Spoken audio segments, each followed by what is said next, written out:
A pair of local businesses have made crucial repairs to the home of a Lubbock County deputy who survived that harrowing crash on an interstate bridge last month.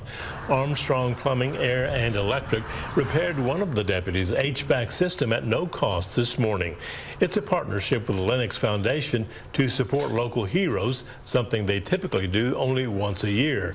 Armstrong selected the deputy through a nomination process, a unanimous decision from its staff. Company leaders say it's one way to show their gratitude. Well, we just hope that they know that we care about them.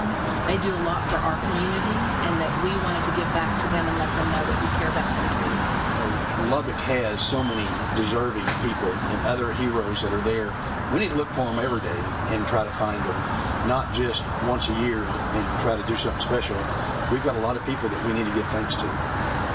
The deputy's home is a second project Armstrong has contributed to this week.